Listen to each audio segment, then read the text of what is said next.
Let's just jump into chapter 4. Just like in the last chapters, I'm sure there's going to be a mistake in every video. Let me know if the mistake is really causing you a lot of confusion. And even let me know if it's not. But a lot of my mistakes are I write a wrong number down, and maybe that's not going to keep you from understanding the material. Well, at least hopefully my mistakes don't, make it impossible for you to learn. But let me know and I can re-record these videos when there's a really horrible mistake. So, first 10 problems give me equations of lines, but they use function notation. So the symbol f of x, I can generally safely, anytime I see a function notation, change that function notation to y, and that won't change the meaning of the problem. So for each of the first 10 problems, this is exactly the case. The problem 2, I could think of this as y equals to 2x minus 10 for algebra purposes. Sometimes it's easier to do algebra without the function notation. Sometimes the function notation, just is more, it says more in some sense than just the y. So the reason that it's used, it makes it easier to ask questions, and sometimes it just is more descriptive than just a generic y. Anyways, first few problems are more or less review. Problem 1a or 2a wants me to find the slope of a line that's written in y equals mx plus b form, or function notation f of x equals mx plus b. And the slope of the line, when it's solved for y, or if it's in function notation, is just a number in front of the x.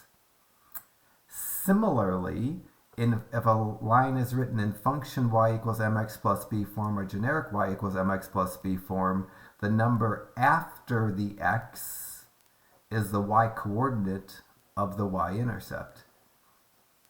So the y-intercept for problem 2, the y-coordinate is negative 10. In order to get the x-coordinate, you need to know what number to make it. And when you're finding intercepts, the opposite letter is always 0. The y is negative 10. The opposite of y in this case is x, and the x is going to be 0. For part C, to find the x-intercept, that's the first room for some algebra. To find an x-intercept, you take the function or the equation side that has the x, and you set it equal to 0. And this I can do without any algebra. I could do it in my head, but it's just 2 steps. I'll go ahead and do the algebra. First step to the algebra is to add 10 to both sides. Second step of the algebra is to divide both sides by 5. And that's going to give me the x-coordinate of the x-intercept. So when I go down to write the x-intercept, the x part of it is 5. And then always when I'm writing an intercept down, the opposite variable is 0, so the y is going to be 0. There's a couple ways to sketch a graph. I know this is a line. I could do 2 things. Both of them are going to involve plotting the y-intercept. So one way to graph this is to plot the y-intercept and then use the slope. The slope of this line is 2, which isn't useful for graphing purposes. For graphing purposes, I need to think of the slope as 2 over 1. And then to get another point on my line, I can go from the point 0, negative 10, I can go up 2 and write 1. So if I do that, up 2 and write 1, up 2 and write 1, every time I do that, I'll get to another point on the line. So this is, plotting the y-intercept and using the slope is one strategy to graph this. The other strategy is just to plot the x-intercept along with the y-intercept and connect them. You'll notice I just need to get 2 points on the line. I could just plot the intercepts and connect them with a line, or I could only plot the y-intercept and go up 2 over 1 just one time and connect those 2 points with a line. I just need 2 points. Once I get the 2 points, I can connect them with a line. Completely up to you how you go about graphing. For me, if I have both an x and a y-intercept, well, plotting the x and y-intercept seems like the easiest way to graph. It's less confusing than going up and over or down and over. So that's what I'm going to do for the next few problems. I'm just going to plot the 2 intercepts and connect them with a line, even though I could use the slope to complete my graph as well. I think it's more work. So same questions for 4. 4 wants me to find the slope of this function that's written in y equals mx plus b, or function notation equals mx plus b. And always, when I have an mx plus b, the slope is the number in front of the x. So in problem 4, the slope is negative 4.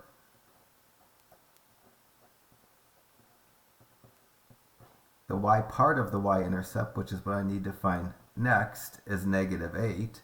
So the y-intercept, the y part is going to be negative 8. The opposite variable is x. The x is going to be 0. For algebra purposes, the x-intercept is where my algebra starts. And you might be able to do this in your head even without writing anything down.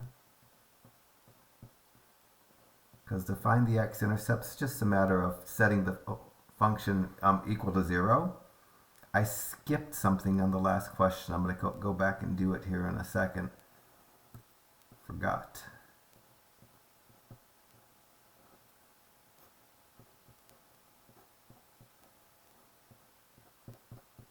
So I get x equals negative 2 for the x-intercept, at least the x part of the x-intercept. The y part of any x-intercept is 0. And when I sketched my graph, I plotted the point negative 2, 0 and the point 0, negative 8 and connected them with a line. Now the part that I skipped. I skipped part E on question 2. I'll go back and do it. This is asking me to figure out where the graph is increasing or decreasing or constant. Lines don't change directions. Lines are always increasing. I don't have room to write increasing, so I'll write an arrow pointing up to signify increasing. Or lines are always decreasing, or lines are always constant, and constant means they're flat. There's 0 slope.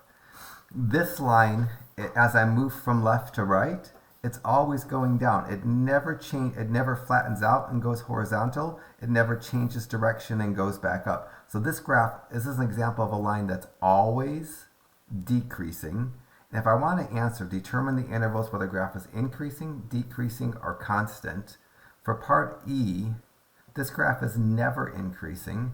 It never, as I'm drawing, does it go up as I move from left to right. So my answer for where the interval where it's increasing, it's never. Where is it decreasing? It's everywhere.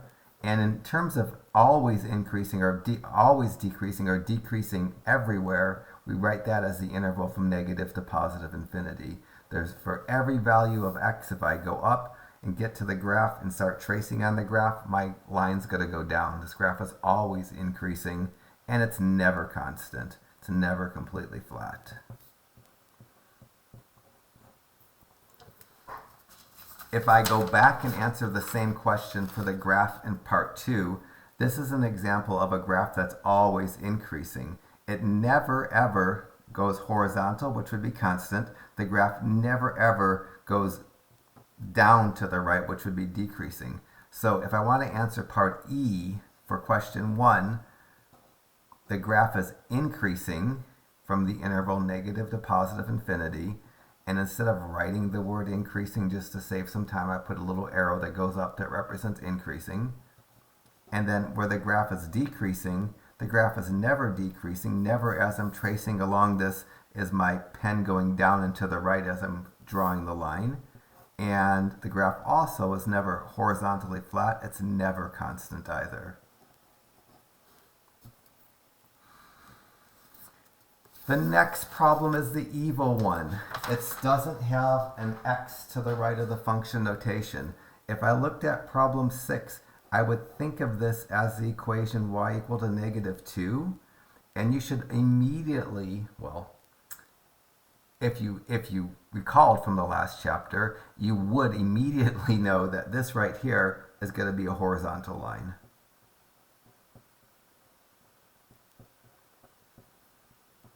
Sometimes when I'm teaching this, I rewrite my equation like this to help it be understood. Instead of saying f of x equals -2, or maybe the easier version, y equals -2, I could rewrite the equation as y equals 0x minus 2, because this is the same as just -2, because 0x is 0 and 0 minus 2 is -2. If I think of problem 6 like this, maybe it makes it easier to find the slope. The slope is the number in front of the x. All horizontal lines have 0 slopes.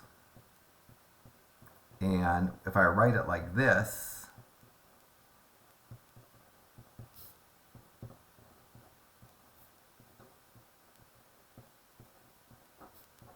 maybe it makes it easier to know that the slope is 0.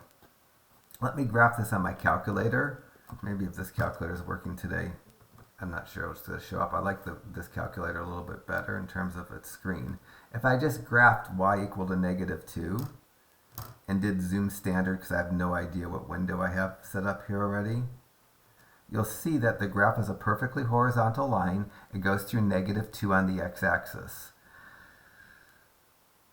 When equations only have y's, or when equations only have x's, the intercepts you get more by logic than you do by algebra. So I knew this equation was missing an x. It was going to graph to be a horizontal line, and it's a horizontal line that specifically goes through -2 on the y-axis. The y-intercept is the point where the graph crosses the y-axis.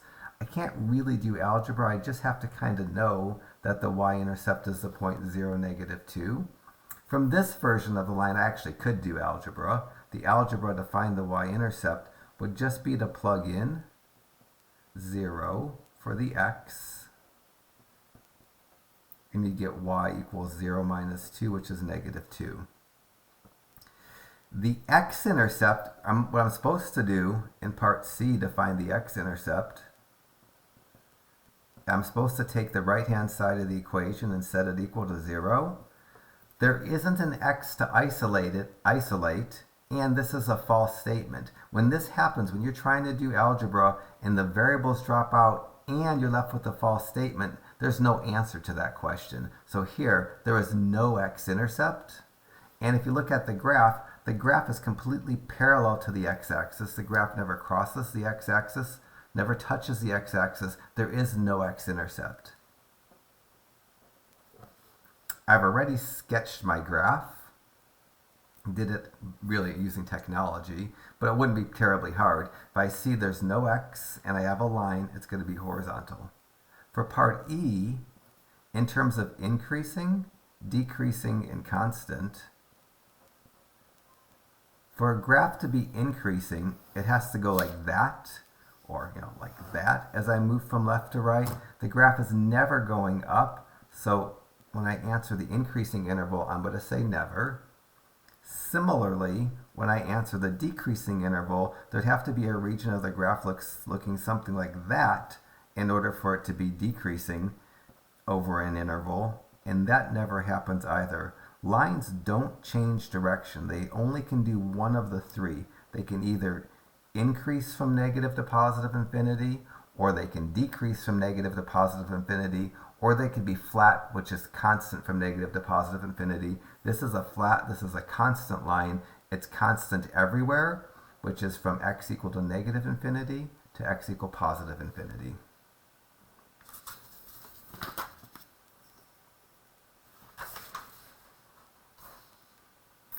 Eight is going to be a little bit harder because of the fraction. It might be easier to think of 8 with a y. Might not, it's not really necessary. But it's written in function y equals mx plus b form. So for part A, the slope is 3/4. The y part of the y-intercept is -6. So the y-intercept is the point 0, -6. The y part is -6. The opposite variable, which is x, is 0. For part C, this is where my life gets a little bit harder and where maybe I'll use my calculator. Set the function equal to 0. Add 6 to both sides. And get 3/4 x equals to 6. Then I have choices. Either I can multiply by 3/4, I could divide by 3/4 or multiply by 4/3. They both will work. So at this point right here, I could either divide by 3/4 or multiply by 4/3. Using a calculator, it doesn't really matter. But by hand, multiplying by 4/3 on both sides is the better way. And if you can't do this without a calculator, I hardly care. You can get perfect credit by just pressing buttons because most students can do this in their head, or some students can do this in their head. For me, this is the 6 goes into the 3, becomes a 2, the 3 becomes a 1, the fraction goes away. I'm left with 2 times 4, which is 8. On my calculator, if I second quick, get back to my main screen, and do 6 times 4 divided by 3, that's 8. Or 6 times math how do you do this? Math fraction, and then 4/3. My new calculator does fractions nicely. My old calculator doesn't, but it doesn't matter. You can do it like that. Anyways, the x part of the x-intercept is 8. So my x-intercept is going to be the point 8, 0. The easiest way for me to graph is just to plot the y-intercept of 0, -6 and the x-intercept of 8, 0 and connect them with a line. And that's what I've done here. For the part E, this graph is always increasing. It's increasing everywhere. It's increasing from negative to positive infinity, which means it's never decreasing and it's never flat or constant. These arrows just make it quicker to write, and they should say kind of the same thing. 10 is written kind of oddly, but it's okay. Sometimes you'll wind up with things that look odd and you have to be able to just deal with them. In 10, this problem right here is, again, it can be written with a y if it helps. And it could be written with a -1 preceding that x in the numerator, which will allow me to rewrite it in a form that I'm more comfortable with. That x that's in the numerator of the fraction, I can drag it out front. I can rewrite this as -1/3 x plus 1. The reason this is the same, the reason -1x/3 can be rewritten, because this is really -1/3 times, how do I try to even say this right? I'll show you that this equals to that line above it, which is that line above it. So let me show you this. If I took -1/3 times x, which I said is the appropriate rewrite, this I can say is -1/3 times x/1. I can write the x as x/1. And that's going to be -1 times x/3 times 1. The -1 times x you could just write as -x, or you could leave the 1 there. The 3 times 1 is just equal to 3. So this is kind of why I'm allowed to do this sort of transformation. This transformation is going to make it easier for me to answer the questions.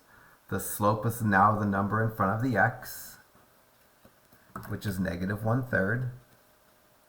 The y part of the y-intercept is 1, so the y-intercept is the point 0, 1. And then for the x-intercept, I'm going to go -1/3 x plus 1 equals 0. I'm going to minus 1 from both sides and get -1/3 x equals -1. Now I can divide by -3. I can divide by -1/3, or I can multiply by -3/1, the reciprocal but keeping the sign negative. And that -3/1 that I can multiply by is just -3. That's going to be easier if I'm not using a calculator. So I'm going to multiply both sides by negative 3. On the left-hand side, I'm multiplying reciprocals, and reciprocals always multiply out to be 1. So the left-hand side is going to be 1x. The right-hand side is going to be positive 3. The x part of my x-intercept is going to be 3. So when I go to write an answer here, I'm going to write the x-intercept as the point 3, 0. If I wanted to, when I had negative 1/3 x equals negative 1, I could have just divided by negative 1/3, divided by negative 1/3, pulled out my calculator and did negative 1 divided by negative 1 divided by 3. I need a parentheses. I could have done negative 1 divided by parentheses negative 1 divided by 3 and get my positive 3. Or I could do math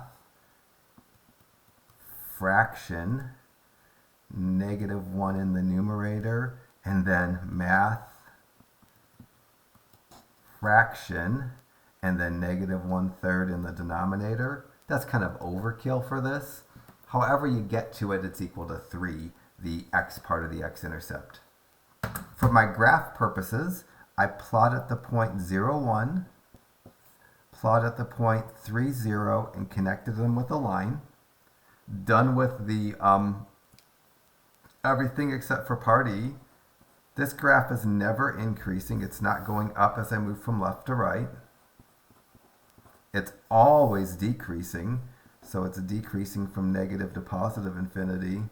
And it's never flat or constant. All right, 9 minutes. I think we can get through the next part. There's definitely going to be a couple parts to this video. The next few questions deal with inequalities and solving inequalities and solving problems that have function notation. It's the inequality part that's kind of interesting. Problem 12 gives me a function that calls named f and a function named g. Problem 12a wants me to set the function f equal to 0. What it wants me to do when it says solve f of x equal to 0, it wants me to take the right-hand side of the f function, set it equal to 0, and solve for x. So the right-hand side of the f function is negative 3x minus 2.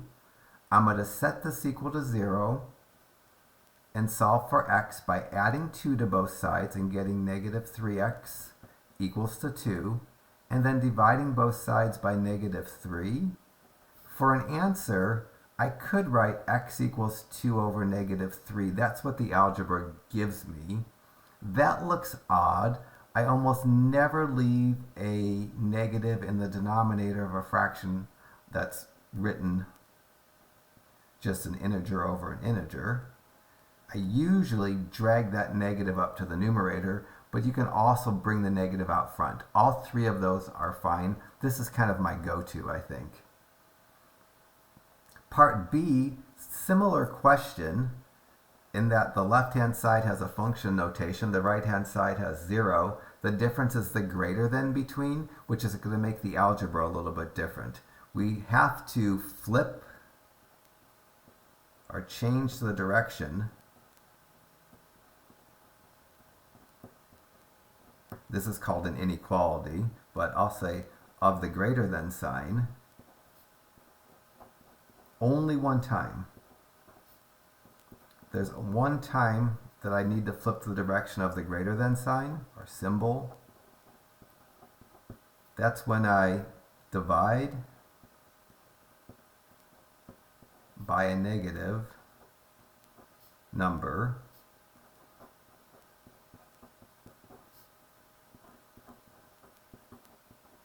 to solve for x. If I don't divide by a negative number to solve for x, I'm not going to change the direction of the inequality. Let me try to squeeze this here. So I'll do it in a different color to make it stand out.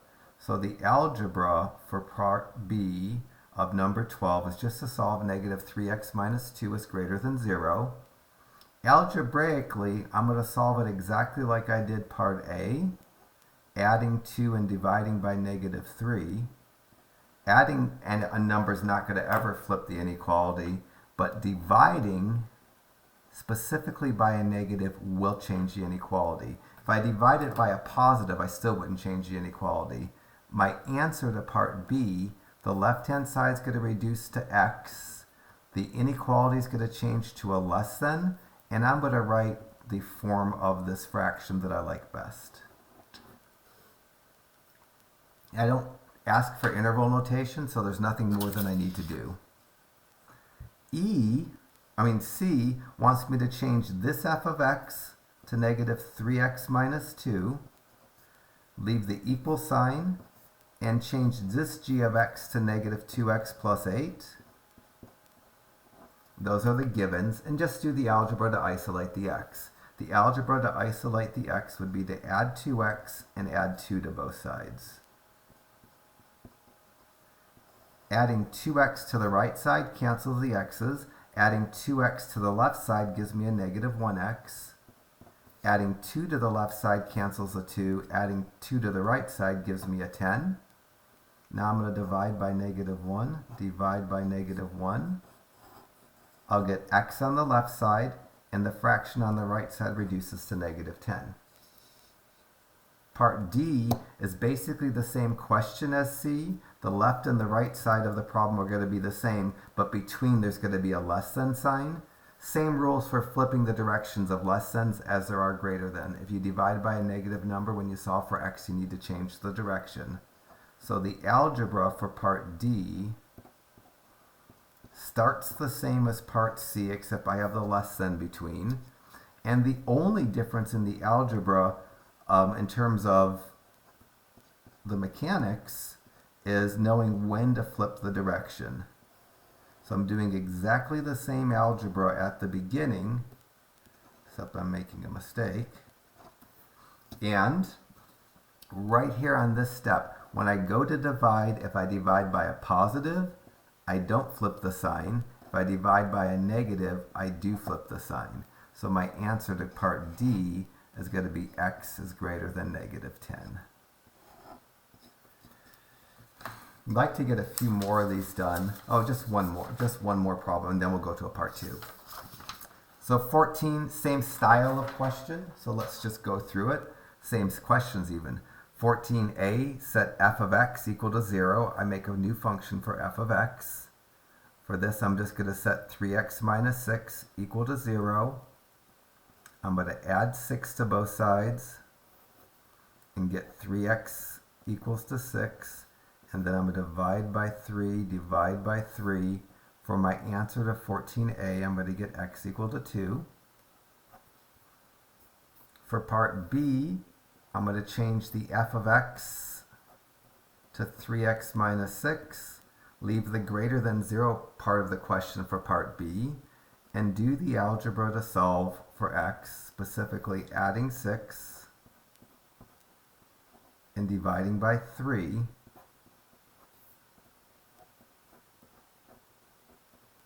I'm not going to flip the direction.